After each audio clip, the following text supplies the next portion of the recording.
In the small town where I grew up, my sister Laura was always the star of the family. Ever since we were kids, she overshadowed my existence with her manipulative ways. While she received applause and smiles, I was the silent shadow in the corners of family gatherings. The malicious whispers and pitying looks followed me like a constant shadow. Our parents, unknowingly, nurtured this toxic dynamic. Every achievement of hers was an event, while each of my moments went unnoticed. But what no one imagined was that shy and excluded girl would one day transform into someone they would never forget. During Sunday lunch, my world crumbled. Laura arrived radiant, announcing her engagement to a wealthy businessman. Our parents' eyes sparkled in a way I had never seen directed towards me. There were applause, hugs, tears of joy, all for her. When I realized that I would be excluded from the celebration, I felt my heart freeze. Laura, with that cynical smile, declared outright that my presence would overshadow her moment. The hypocrisy was so absurd it almost made me laugh. In that instant, I realized I would no longer be the invisible girl. Something inside me began to awaken, a strength I didn't even know existed. The tears I had held back for years finally found their way out. Laura's exclusion wasn't just another episode. It was the last straw that would define my transformation. Each of her words echoed like a cruel sentence, but inside me, a flame began to ignite, small and shaky initially, but promising. I remembered all the times I had been relegated to a secondary role. My existence felt like an inconvenience, a noise disrupting the perfect family symphony. Like a supporting actress in a play where I never had important lines, I watched life pass by without being able to intervene. But something changed in that moment. The contempt that had always choked me transformed into fuel. I realized that continuing to be the silent victim would be my greatest betrayal to myself. I would no longer accept crumbs of affection or recognition. My pain would be my strength. My exclusion would be my springboard. I began to mentally outline my next steps. It would be a silent revolution, but a profound one. I didn't need to shout to be heard. My success would be my best response. Each achievement would send a message. Every accomplishment would be a scream of freedom, cutting through the silence imposed on me. I enrolled in courses, sought knowledge, and broadened my horizons. I would no longer be defined by what my family said I was, but by what I chose to be. The shyness that had imprisoned me began to shed like an old, unnecessary skin. The irony was inevitable. Those who tried to belittle me would be unwitting, witnesses to my rise. Every obstacle they placed before me would be transformed into a rung on my ladder to evolution. No longer would I be the invisible sister. I would be the protagonist of my own story. The world wasn't waiting for me. And that was exactly what would make them tremble. Every step I took towards my empowerment was a silent declaration of independence. The leadership and marketing courses became my secret arsenal, fueling a transformation nobody expected. Laura continued her typical performance. Every family gathering turned into a stage where she displayed her new life with almost caricatured ostentation. I remember every meeting as a challenge, where her narrative tried to reduce me again to the supporting role. Her comments were poisoned spears, details about her rich fiancé, her grand plans, all calculated to diminish me. But every word she spoke, which once could paralyze me, now served only as fuel for my ambition. The pain of exclusion, once an unbearable weight, transformed into potent energy. Every course I took, every project I started, was a silent answer to her attacks. I didn't need to shout to be heard. My silence was filled with a determination she would never understand. Began to build a network of professional connections, expanding my horizons beyond the narrow limits imposed on me. Networking became my new language, knowledge my greatest weapon. The same hands that had once seemed weak now typed proposals, closed deals, built bridges. Laura continued her provocation game, but each attempt sounded more pathetic. I noticed in her eyes a mixture of discomfort and disbelief. How could that sister she always considered invisible dare to shine? What would have once brought me to tears now made me smile inwardly. My reinvention wasn't about proving something to her or my family. It was about proving to myself. Each achievement was a reminder that my worth didn't depend on external approvals. I was reconstructing my identity, brick by brick, with the strength of someone who had finally understood her own potential. Projects began to flow, at first timidly, then with a confidence that surprised even me.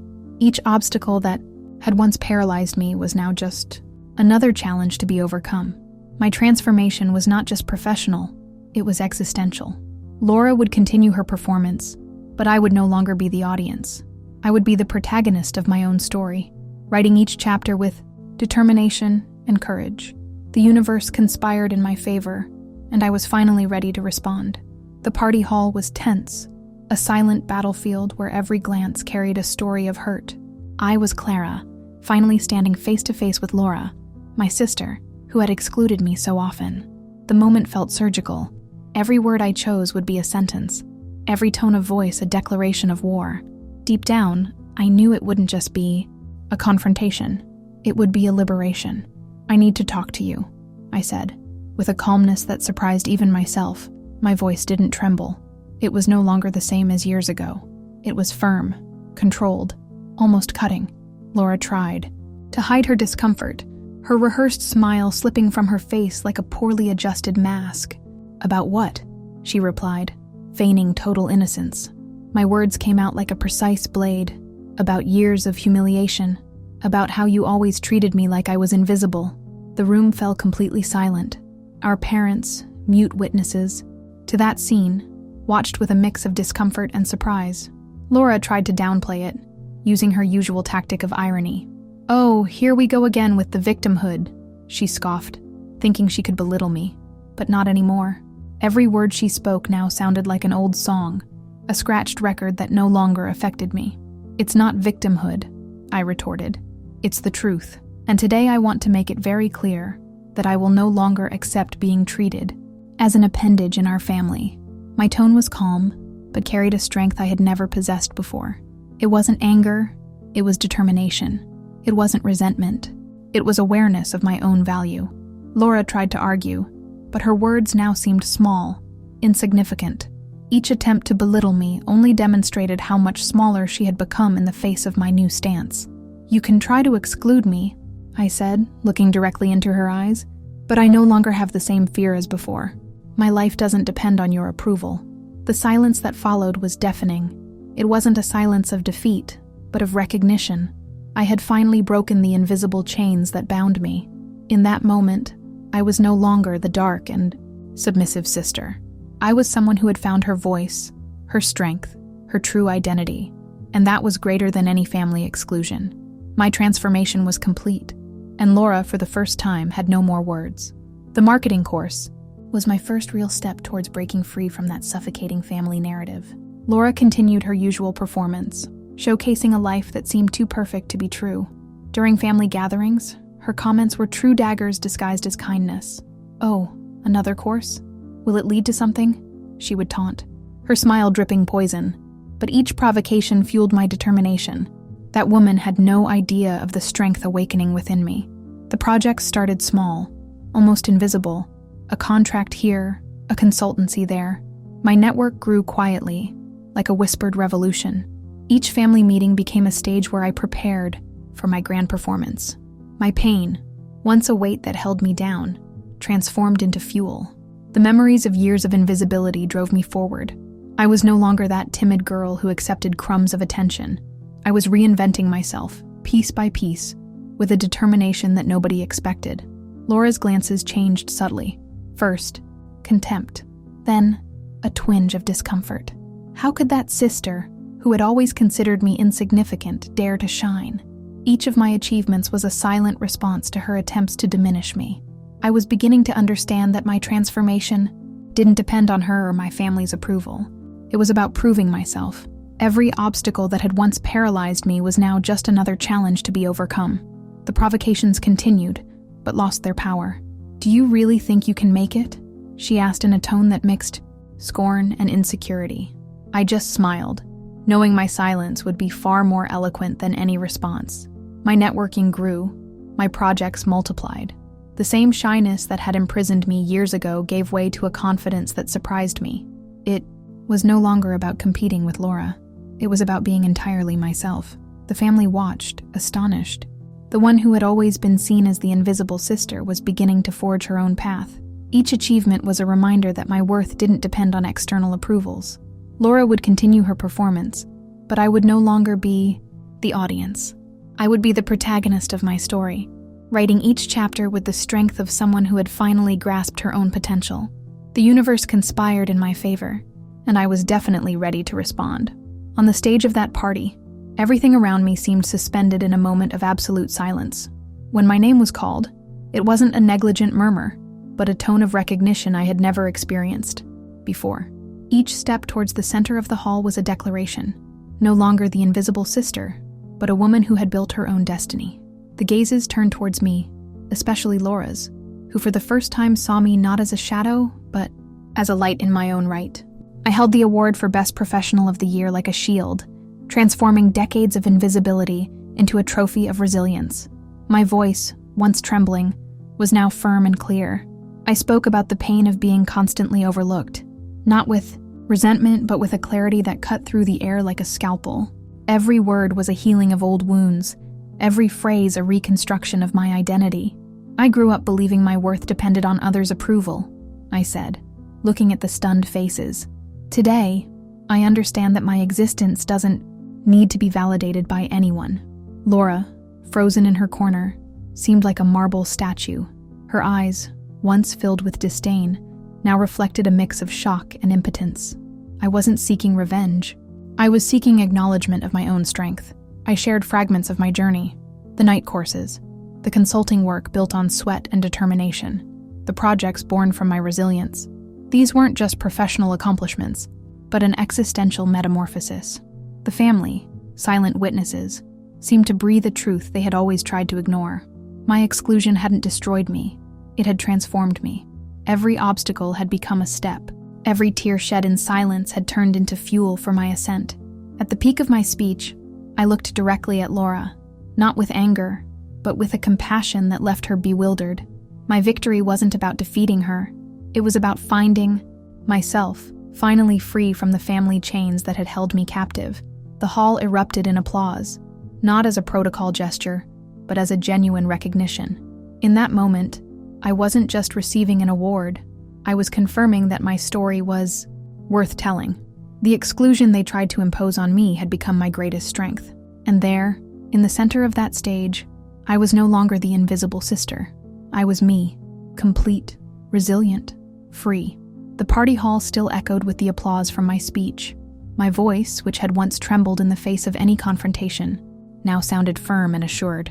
The family, so used to ignoring me, now looked at me with a mixture of surprise and discomfort. Laura, my sister who had always excluded me, was paralyzed. Her eyes, so accustomed to belittling me, now reflected a mix of shock and impotence. I realized that my moment of glory wasn't just a professional achievement, but an intimate declaration of freedom. The whispers began to circulate. Relatives, who had once treated me like a ghost at family gatherings, were now watching me with a respect that had never existed before. My professional award was more than just a trophy. It was living proof that I could write my own story, independent of the stifling family narratives.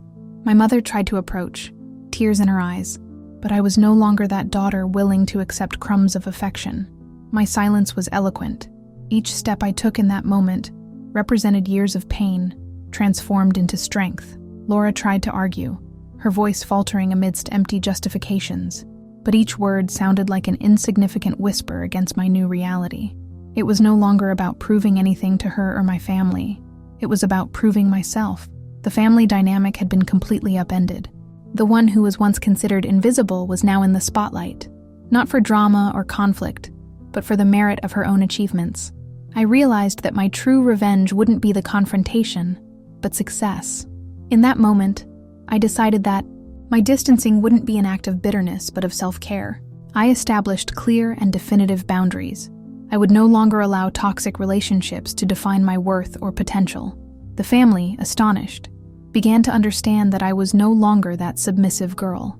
Each glance, each attempt to belittle me, now met a strong, self-assured, and absolutely unstoppable woman. My transformation was complete. From invisibility to protagonism, I had constructed a journey of resilience that would make me not just a family story, but an example of overcoming for all who had ever felt diminished. Months later, the silence in my home felt different. No longer the silence of pain, but the silence of freedom achieved. Every corner of my life now breathed transformation. Laura, the one who had once excluded me, was trying to reconnect, but I had learned the value of boundaries. Her phone calls came spaced out, first laden with false concern, then in a tone almost pleading. But I was no longer that woman who would accept crumbs of affection.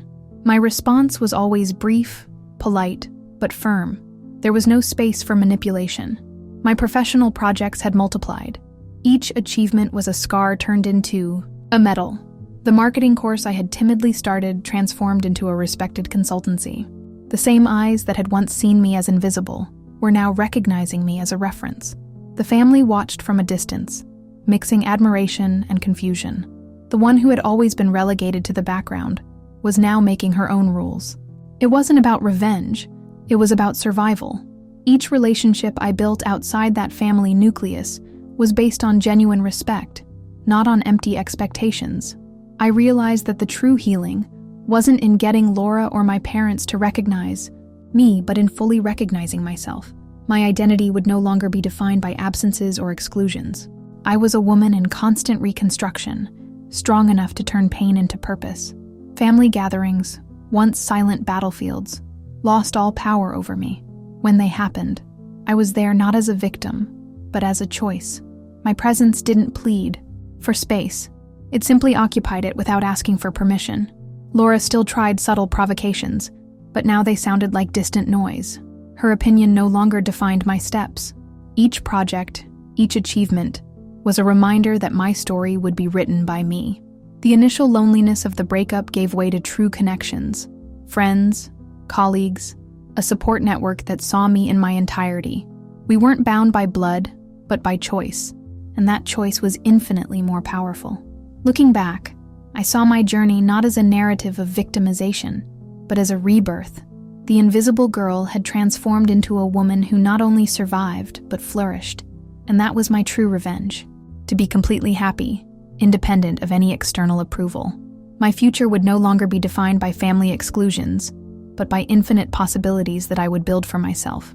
And that was the deepest freedom anyone could ever achieve. The pain of family exclusion, once an overwhelming weight, had transformed into my greatest source of strength. I learned that a person's worth doesn't lie in the approval of others, but in the courage to reinvent oneself. My journey wasn't about defeating Laura, but about finding myself. Every scar of rejection became a symbol of resilience.